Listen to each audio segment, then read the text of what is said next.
പുതിയ വീഡിയോയിലേക്ക് എല്ലാവർക്കും സ്വാഗതം. കേരള രാഷ്ട്രീയത്തിലെ ഉദിച്ചുയരുന്ന ഒരു നക്ഷത്രമാണ് ബി.ജെ.പി.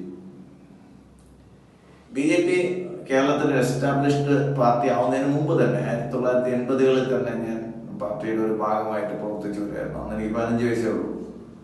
അന്ന് എൻ്റെ വിദ്യാർത്ഥി സംഘടനയായ ഭാരതീയ വിദ്യാർത്ഥി ജനതയിൽ പ്രവർത്തിച്ചു തുടങ്ങുകയാണ്.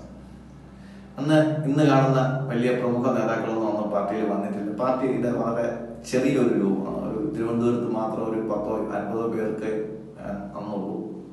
കേരളത്തിൽ ആകപ്പാടെ ഒരു 100-150 പേര് മാത്രമേ ഉണ്ടായിരുന്ന ഒരു പാർട്ടിയായിരുന്നു ഒരു കാലത്ത് ബി.ജെ.പി. എന്ന് നമ്മൾ ഓർമ്മിച്ചുകൊണ്ട് തുടങ്ങിയാണ്. അതിനുശേഷം പല കഴിവുകളുള്ള, പല ശേഷിയുള്ള പല വ്യക്തികൾ ബി.ജെ.പിക്കകത്ത് വരികയും ബി.ജെ.പി. പോഷിപ്പിക്കുകയും ബി.ജെ.പിയുടെ ജന ബേസും വോട്ട് ബേസും ധാരാളമായി വർദ്ധിപ്പിക്കുകയും ചെയ്തു. അക്കാര്യത്തിൽ നമ്മളെല്ലാവരും ആരാധിക്കുന്ന ഒരു വ്യക്തിത്വമാണ് നമ്മുടെ ശോഭാ സുരേന്ദ്രൻ. പക്ഷേ തുടക്കകാലം തൊട്ട് തന്നെ ശോഭാ സുരേന്ദ്രനെതിരായിട്ട് ഒത്തിരി എതിർപ്പുകളും ഗ്രൂപ്പുകളും എല്ലാം ബി.ജെ.പിക്കകത്ത് രൂപം കൊള്ളുന്നുണ്ടായിരുന്നു. അവരെ ഒറ്റ തിരിഞ്ഞ് ആക്രമിക്കാനും ഒറ്റപ്പെടുത്താനും പാർട്ടിയിൽ വേണ്ട പരിഗണനകൾ കൊടുക്കാതിരിക്കാനും ഇതിനു മുമ്പുണ്ടായിരുന്ന പ്രസിഡന്റുമാർ ആവതും ശ്രമിച്ചിട്ടുണ്ട്. അതെല്ലാം മാധ്യമത്തിലെ വാർത്തയായിരുന്നു. അന്നല്ല നമുക്ക് സിമ്പതിയും എമ്പതിയും എല്ലാം തോന്നിയിട്ടുള്ള ഒരു വ്യക്തിത്വമായിരുന്നു ശ്രീമതി ശോഭാ സുരേന്ദ്രന്റെ. എന്തോ കഴിഞ്ഞ ദിവസങ്ങളിൽ പുറത്തു വന്ന ചില ഓഡിയോയും വീഡിയോ ഒക്കെ നമ്മൾ കാണുന്നത് പാലക്കാട് ഇലക്ഷന് വേണ്ടിയിട്ട് പൈസ കൊടുത്തു എന്നുള്ളതാണ് ആരോപണം. നമുക്ക് അതിന്റെ വസ്തുത അറിയത്തില്ല. പലരും പൈസ കൊടുത്തിട്ടുണ്ടാവും. ഇത് കേരളത്തിന്റെ ഇലക്ഷൻ ചരിത്രത്തിലെ ആദ്യത്തെ സംഭവമൊന്നുമല്ല. ചിലപ്പോൾ കൊടുത്തിട്ടുണ്ടാവും, കൊടുത്തിട്ടില്ലായിരിക്കും, ചിലപ്പോൾ ആരോപണം മാത്രമായിരിക്കാം. പക്ഷെ അത് കഴിഞ്ഞിട്ട് ആ ഒരു ആരോപണത്തെ ശ്രീമതി ശോഭാ സുരേന്ദ്രൻ നേരിട്ട രീതി അത് ബി.ജെ.പിയുടെ ഒരു പാരമ്പര്യത്തിന് ചേർന്നതായെന്ന് എനിക്ക് തോന്നിയില്ല. പിന്നെ തീർച്ചയായിട്ടും നമ്മുടെ സദാചാരത്തെ പറ്റിയിട്ട്, വ്യക്തിത്വ സദാചാരത്തെ പറ്റിയിട്ട് ആൾക്കാർ പരാമർശിക്കുമ്പോൾ നമ്മൾ സമചിത്തതയോടെ പ്രതികരിച്ചെന്ന് വരില്ല. അത് ശരിയായിരിക്കാം. എന്തായാലും അതിനുശേഷം ഉണ്ടായ 2-3 വീഡിയോയും ഓഡിയോയും ഒക്കെ ലീക്കായി. ഒരു പാർട്ടി പ്രവർത്തകരെ പാർട്ടിയിൽ നിന്ന് പുറത്താക്കുകയും ചെയ്തു. ബിന്ദു എന്നാണ് അവരുടെ പേര്, ആലപ്പുഴയിൽ നിന്നുള്ള. ഈ ഒരു സംഭവത്തിന്, വോട്ടിന് നോർത്തെന്നുള്ള ആ ഒരു സംഭവത്തിന് പുറകിൽ ബി.ജെ.പിയിൽ നിന്ന് തന്നെയുള്ള ചില വ്യക്തിത്വങ്ങളാണ് എന്ന് തിരിച്ചറിയാൻ നമുക്ക് സാധിച്ചിട്ടുണ്ട്. അതുകൊണ്ട് തന്നെയാണ് അവർ 1-2 പേരെ പുറത്താക്കിയിരിക്കുന്നത്.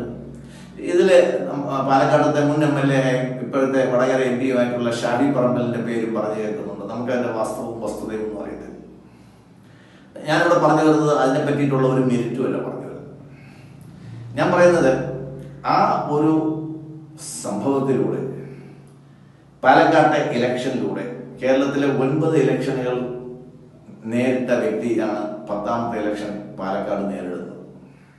അവരുടെ ഊർജവും ചുറ്റും നിൽക്കുന്നവരിൽ ഊർജം പകരാനുള്ള അവരുടെ കഴിവും നമ്മൾ അവരെ ഏറ്റവും ബി.ജെ.പിയുടെ, ശരിക്കും പറയാൻ രാജീവ് ചന്ദ്രശേഖരനെക്കാളും വലിയൊരു ലീഡറായിട്ട്, നമ്മുടെ M.A. പറഞ്ഞ പോലെ ഒരു മാതൃബിംബമായിട്ട്, അദ്ദേഹം പിതൃബിംബം എന്നാണ് പിണറായി വിശേഷിപ്പിച്ചത്. നമ്മുടെയൊക്കെ ബി.ജെ.പി. പ്രവർത്തകരുടെ എല്ലാവരുടെയും മനസ്സിലെ ഒരു മാതൃബിംബമായിരുന്നു ശ്രീമതി ശോഭാ സുരേന്ദ്രൻ.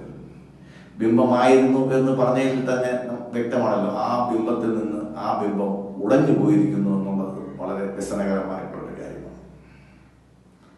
സുഹൃത്തുക്കളെ, നമ്മളെ ഒരു കണ്ണാടിയായാലും, ഒരു പാത്രമായാലും, ചില്ലുപാത്രമായാലും, മൺപാത്രമായാലും ഉടയുന്നത് വരെ അതൊരു പാത്രമാണ്.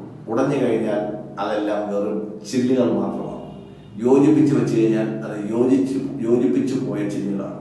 പലപ്പോഴും വ്യക്തി ജീവിതങ്ങളിൽ നമ്മൾ ഒരുപാട് കോംപ്രമൈസുകൾക്ക് നമ്മളെല്ലാവരും വ്യക്തികൾ നമ്മൾ വിധേയരാകാറുണ്ട്.